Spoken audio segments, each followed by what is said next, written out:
Nabokov pledged himself young to the cause of simplicity.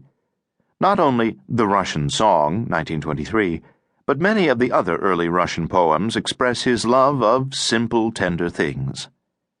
In one such still untranslated poem, also from 1923, the poet stops in at a little shop in Castile to find a magician presiding over the treasury of his extraordinary wares, but leaves the shop to look for a single simple word for human love. This commitment to simplicity was essential to Nabokov's sense of what poetry should be. In the 1920s, he put himself firmly in the camp of those conservative modern poets who rejected the free verse, chaotic forms, and perilous leaps of sense of revolutionary poets such as Vladimir Nabokov, Boris Pasternak, and Ezra Pound. Thus, in Russian, the poets he admired were Nikolai Gumilev, Ivan Bunin, and Vladislav Kodesevich, who harked back to the tradition of Alexander Pushkin and Fyodor Tyutchev, both of whom Nabokov later translated. In English, it was the Georgian poets whom he admitted as influences, especially Walter de la Mare and Rupert Brooke. It was their verse patterns, he tells us in Speak Memory, that were running about my room and all over me like tame mice, while he devoted himself to becoming a Russian poet as an undergraduate at Cambridge. In Nabokov's reviews of the 1920s, we can already find traces of his mature view of poetry as the mysteries of the irrational as perceived through rational words.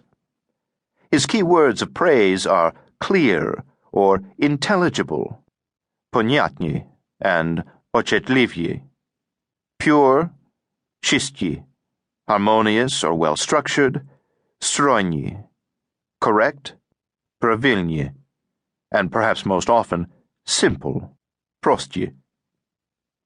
In the opening of his first-ever review, published in Ruld on 17 December 1922, Nabokov passionately expresses the sentiment that informs all his criticism.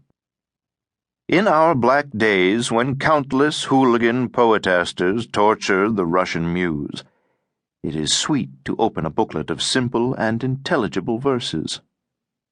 It is no objection to the poet in question that in him Nabokov finds the shadow of a somehow pleasing old-fashionedness.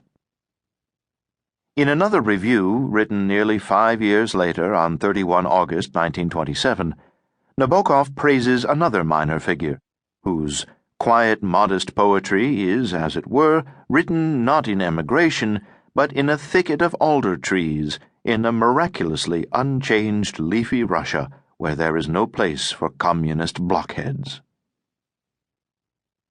By contrast, the poetry Nabokov disapproves of is marked by incorrect rhymes, rhythms, and accents, which he fastidiously quotes and identifies in each review, and vague or wild imagery.